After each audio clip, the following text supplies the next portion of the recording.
Hello, good morning. कसे आहात friends? चांगलेच असणार, पण आम्ही काही चांगले नाही का ते तुम्हाला सांगतेस.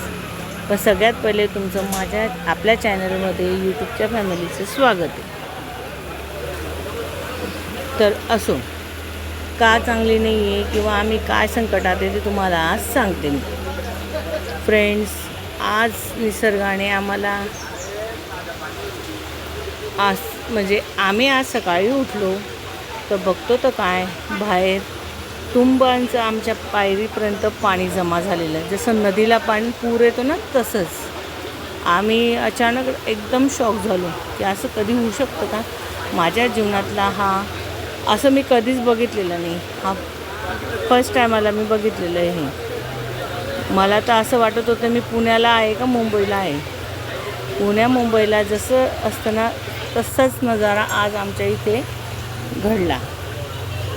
बघा तुम्ही व्हिडिओमध्ये पहा. जसं नदीला पूर आलेला असतो ना, तसंच आमच्या घरात बघा, ती गाई पण बिचारी बघा, तिलाही रस्ता सापडत नाही. बिचारे पुणे आणि मुंबईचे लोक कसे राहत असतील हे मला आज जाणवलं. ही माझी मागची साईड आहे. आमच्या मागच्या मावशींच्या घरात बिचाऱ्यांच्या पाणी पूर्ण शिरून गेलं. समोरच्या घरातही पाणी गेलं त्या भाभींच्या. फ्रेंड्स, आज एवढं टेन्शन येऊन गेलेलं आहे ना की हे पाणी कमी होईल का नाही होईल का, किती नुकसान होईल. अजून आमच्या गाडींचं नुकसान होऊन गेलं. बिचारा मागच्या मावशींच्या घरात पाणी शिरलं, त्यांचं सगळं नुकसान होऊन गेलं. आणि पाऊस हे बंद होण्याचं नावच घेत नाही. फ्रेंड्स, चला म्हटलं तुमच्याबरोबर आज आलेलं संकट तुमच्यासोबत शेअर करून तुम्हाला दाखवू म्हटलं की कसं होतं.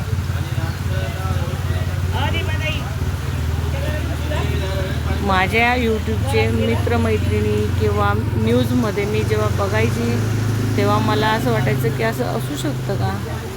नाही वाटायचं मला असतंच असं, पण जेव्हा ते माझ्यासोबत झालं किंवा आपल्यासोबत होतं ना, तेव्हाच त्याचं महत्त्व कळतं. खरंच पुण्यात आणि मुंबईत राहणं मुश्किलच आहे.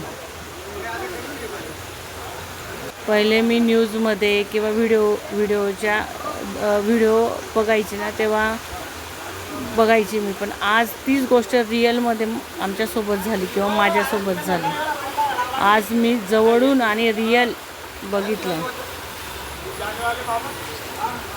आमच्या इथे काही पोरं तर असे झेपत होते, जसं आपण नदीतच आलेलो आहे. ते बघा माझ्या पायरीपर्यंत पाणी आलेलं आहे, तुम्हाला दिसतच असेल.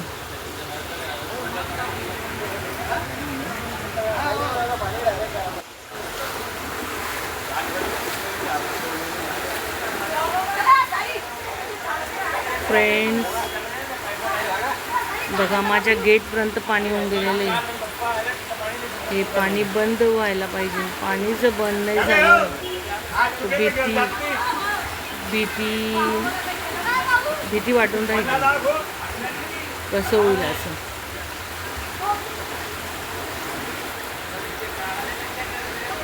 हॅलो फ्रेंड्स, आमच्या इथला नजारा पाणी कमी व्हायला देवाला सांगा तुम्ही आमच्यासाठी. आमच्या घराजवळ नुकसान होऊन पाणी, गाड्याही ओल्या होऊन राहिल्या. चला तर फ्रेंड्स, मग पुढच्या व्हिडिओमध्ये भेटू. मला लाईक करा, हा व्हिडिओ शेअर करा आणि महत्त्वाचं म्हणजे सबस्क्राईब करा.